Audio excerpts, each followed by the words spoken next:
Ito ang nakakagulat na balita na dapat malaman ng taong bayan na trending ngayon sa mundo ng social media at pilit ayaw ipalabas ng mga bias media sa publiko. Mukhang sadyang isa-isa nang naglaglagan na tila kumalas at naglalabasan na magsalita ang mga nasa Senado at ang ilang personalidad para ilantad ang katotohanan laban sa kasinungalingan. At sadyang hindi na talaga mapipigilan pa. Lalabas at lalabas na talaga ang buong katotohanan na siyang hahatol at mananaig sa mga kabulastugan at kasinungalingan na tila kinasasangkutan di umano ng gobyernong Agba. Matapos ang di umano'y iligal na pag-aresto sa dating Pangulo na si Rodrigo Duterte para isuko sa dayuhang hukuman at dalhin sa ICC sa The Hague, Netherlands. Di umano'y mga kandidato ni Marcos Jr. Isa-isa nang nagkalasan sa pagkasenador sa kanilang alyansang Bagong Pilipinas.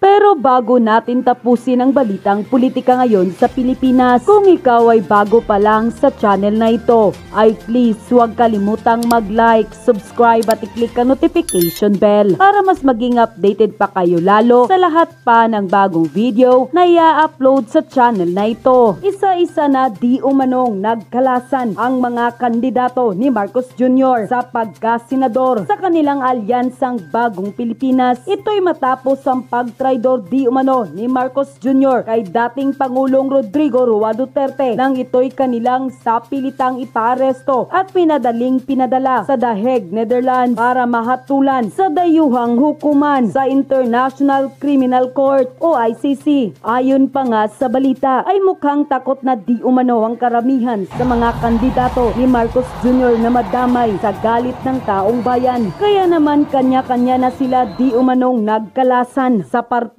ni Marcos Jr. Kung ating matatandaan, nauna nang umalis sa Bagong Pilipinas Alyansa ang mismong kapatid ni Marcos Jr. na si Senadora Amy Marcos matapos nitong tahasang inanunsyo sa publiko pagkalas nito sa partido ng Bagong Pilipinas. Ayon pa sa kumpirmadong balita, inanunsyo ni Senador Amy Marcos kanilang pagkalas mula sa alyansa para sa Bagong Pilipinas, ang Electoral Alliance ng Administrasyong Marcos, dahil sa hindi pagkakasundo sa pag-aresto kay dating Pangulong Rodrigo Duterte. Kamakailan, pinangunahan ni Senator Marcos ang isang pagdinig sa Senado kaugnay ng pag-aresto at paglilipat kay Duterte sa International Criminal Court sa The Netherlands. Ayon sa Senadora, ilalabas niya ang kanyang paunang natuklasang impormasyon sa lalong madaling panahon. Unquote, marami din ang ugong-ugong at napabalita din nakakalas di umano ang Senadora na si Pia Cayetano na kilalang taga-suporta ng mga Duterte, lalo na ang kapatid nitong si Senador Alan Peter Cayetano na una nang kinalampag ang gobyernong Agba kaugnay sa di umano'y iligal na pag-aresto ng dating Pangulong Rodrigo Duterte. Bali-balita rin na ang susunod di umano nakakalas ay si Camille Villar na kilalang maka-Duterte ang pamilya, at kung maging independent raw ito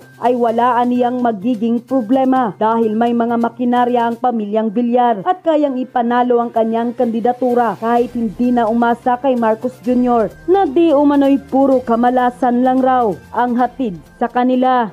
Napaka-importante nito mabigyan ng komentaryo ito. Una ha. Wala po tayong pilitan dito.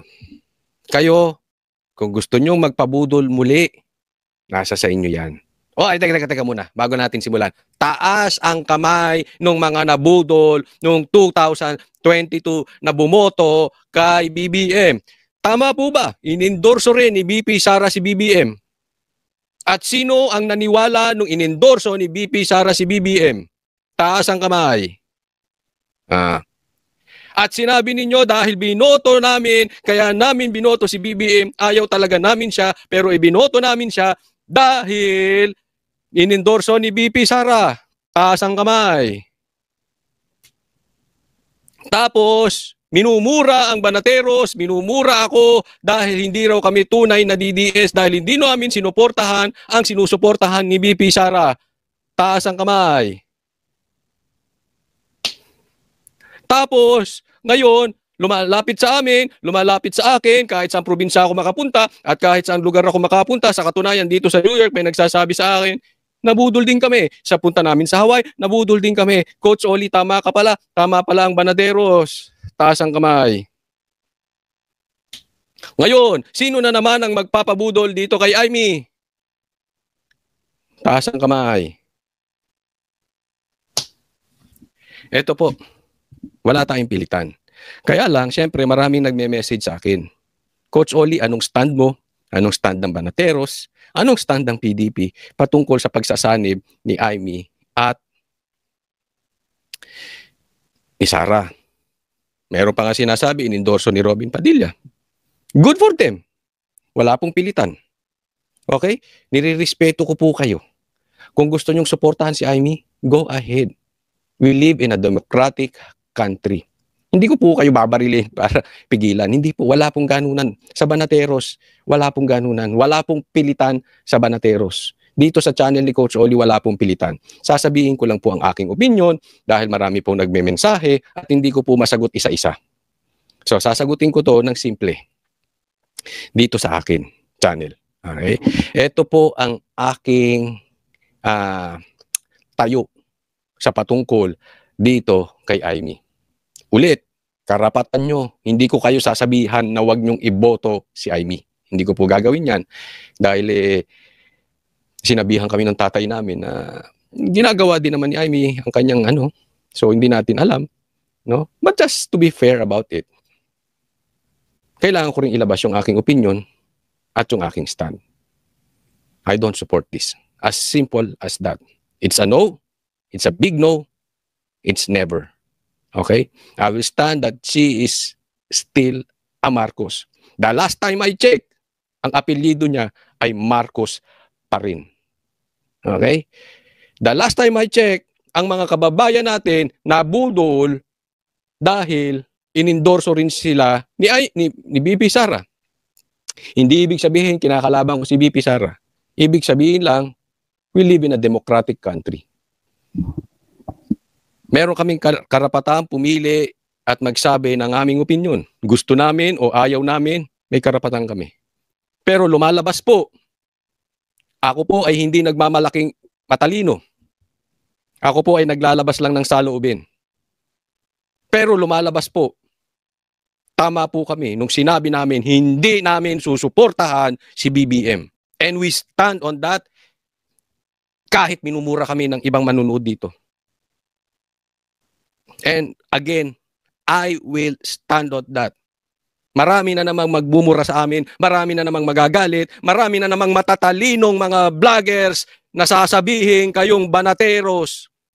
Hindi kayo tunay na DDS, hindi nyo sinusuportahan ang mga inendorso ni BP Sara. Kayo na ang matalino. Kami, paninindigan. And again, hindi po sa nagyayabang. We prove it already. That our stand, withstand yung mga matatalino. Tama or tamang-tama? But again, walang pilitan. Ang sa akin lang, this will create again another division. Kasi, sana kung talagang concerned si Aimee sa Team Duterte, hindi na siya nagganyan. Hindi na sana siya nagganyan. Alam naman niya magkikreate ng division 2 eh. Pero bumalusok kasi siya. Bumulusok siya. So, dikit na naman siya kay Sara. Yung pag-convince mo kay BP Sara na suportahan yung kapatid mo, yan ang problema natin ngayon. And here you are again, creating division among us. Maybe, not intentional, pero ang result that this will create division among us again. Marami na namang magagalit sa amin, marami rin matutuwa. This will affect the Duterte team, the PDP team. I'm sorry for this. Again, hindi ko sinasabing sundin niyo ako. Hindi po ako matalino. Naninindigan lang ako. Sa alam kong tama. Kung mali ako, sorry, kasi hindi ako matalino. Another division, another diversion. Nahihirapan na nga ang PDP, walang pera, nakakulong ang kanilang leader na si Tatay Digong. And then, again, Heto na naman. Nung lumabas tong bali-balita na ito, nung may ugong-ugong na balita na ito, may mga minessage akong kaibigang malalapit. Sa katunayan, minessage ko pa nga si Banat Bay. May minessage akong malapit sa akin sa trabaho. Meron akong minessage na taga-PDP. May minessage din akong abogado. At ito ang message ko sa kanila. Attorney, kuya, brother, sir,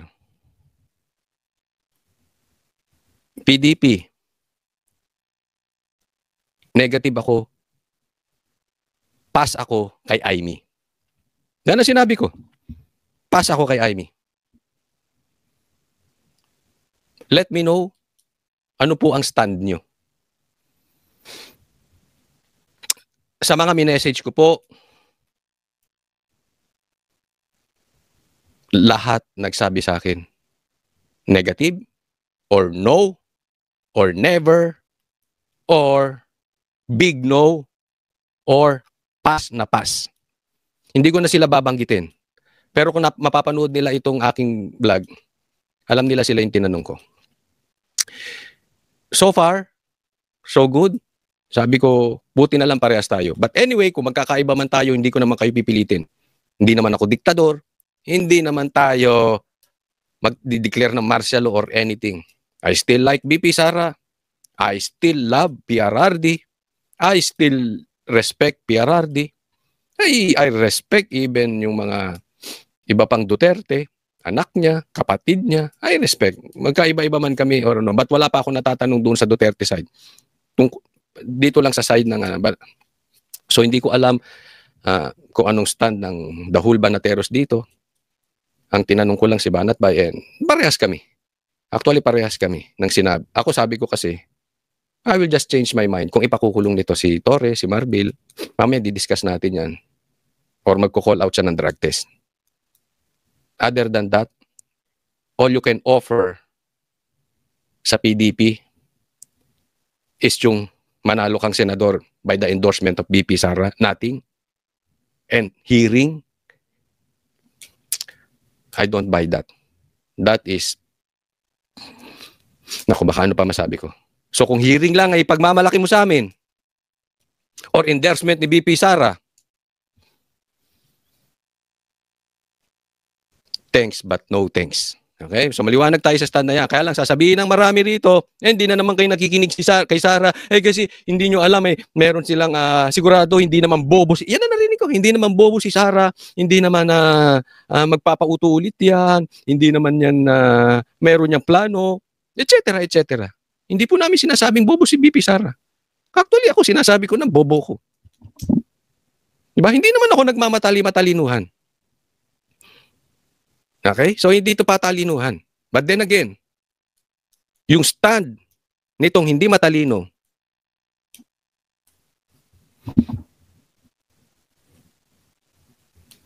sa bandang huli yung pala tama. Okay? So, sa mga vloggers, may maraming mga vloggers, sa totoo lang, siksik, liglig ang mga vloggers na matatalino ng DDS. I will not contest on that. Marami talaga. Doon sa kabila, puro bubito. Pero sa DDS, marami talagang matatalino. I will not contest on that. No, even BP Sara, matalino, abogado yan eh. Pwede mo bang talunin ng abogado pagdating sa utak? You will not win. Pero lahat tayo nagkakamali. No? Sana.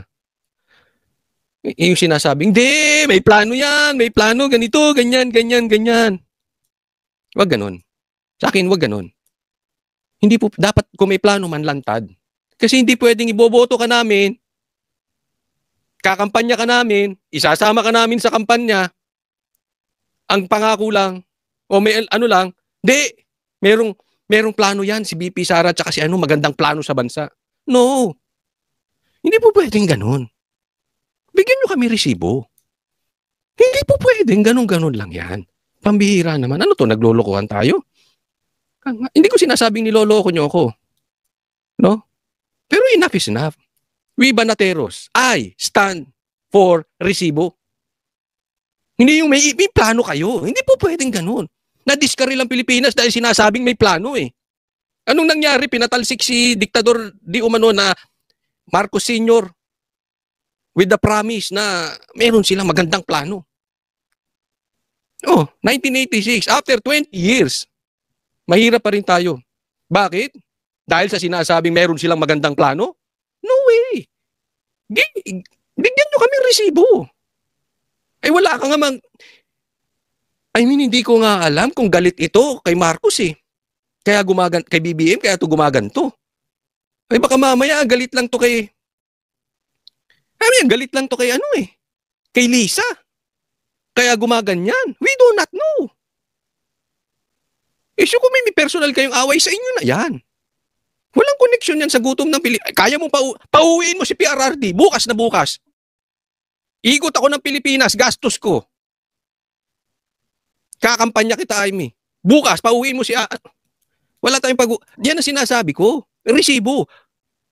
Bukas nakakulong si Torre. Wala tayong pag-uusapan. Kakampanya ka namin. Pero kung puro dakdak, puro nakatagong pangako, or yung plano nyo ni BP Sara na sinasabi ng mga ibang nagko-komentaryo, wag. Ano to? Tas naboto ka na. Tas sisigaw. Ay, nabudol din kami ni Amy. Nabudol.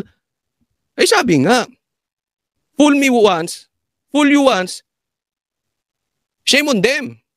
Kasi hindi naman kami gagamitin ko example kayo, hindi naman kami nabudol eh. We never supported BBM. Kaya hindi kami balimbing, hindi kami pag-ganong-ganon. Diretso kami.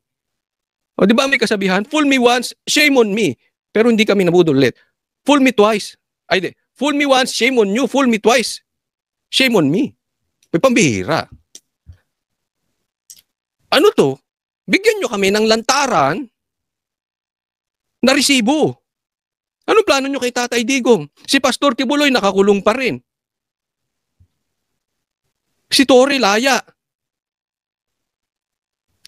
Yung di umanong nagpakidnap kay Tatay Digong laya. Yung nagbigay ng utos laya. Hindi mo ma-call out na drug test yung kapatid mo. Pambira oh. Ito yung sinasabi ko lang bakit ako nakatayo dito sa paninindigang ito. Hindi ko po kayo kino-convince. Bahala po kayo. Ayoko kasi mag-create ng bagong division eh. But definitely this will create division. Papasok, tandaan nyo to sinasabi ko. Papasok na naman yung mga matatalinong vloggers. Defending Amy and defending this decision. The same thing that happened before. Then we'll cry budol.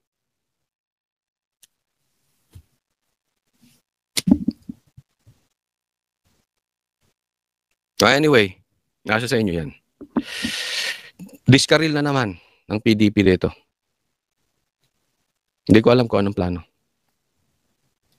Mamaya makasama pa to sa kampanya. Hindi ko i-announce pangalan na ito. Unless significant. Diba? Baka naman, bago mag-eleksyon, pinakulong niya na si Torre. Well, see. Baka naman bago mag-eleksyon, pinakontempt niya na si Boying. We'll see. Baka naman before election, kinall out niya na or binuko niya ang kapatid niya patungkol sa pulburon. Or baka naman maglabas siya ng video about sa kapatid niya. We'll see. Or baka naman pauwiin niya si Tatay Digong. We'll see. Pag magawa niya yung mga yan, shoot sa banga ito. Lalo na yung pakulong niya si Torre. Shoot sa banga. Kampanya natin. Ha? Pakikiusapan ko kayo lahat. Makikiusap ako sa inyo. Maninig, luhod. Boto natin. Pero kung dadalang, hiring, pwe. No way. No way. Hindi namin kailangan ng komersyal. Ang kailangan namin resibo. Hello. Hindi yung gimmick nyo ni Daryl Yap ang kailangan namin. Kailangan namin resibo. Tigil-tigilan nyo kami sa paganyan-ganyan nyo, ha? But anyway, bahala na kayo mag-decide. Nilabas ko lang kung anong stand ko at yung stand ng mga kakilala ko, hindi ko naman sila binanggit dahil in respect with that. But yung mga significant na tao na nasa likod ng Team Duterte, negative. At yun na nga mga kapolitika, kung kayo ang tatanungin, ano ang masasabi nyo sa balitang ito? Please paki-comment naman sa ibaba at yan ay babasahin ng aming team. At kung nagustuhan nyo ang video, ay please huwag kalimutang mag-like, subscribe at i-click ang notification bell para palagi kayong updated sa mga nangyayari sa mundo ng politika dito sa bansang Pilipinas. Maraming salamat po!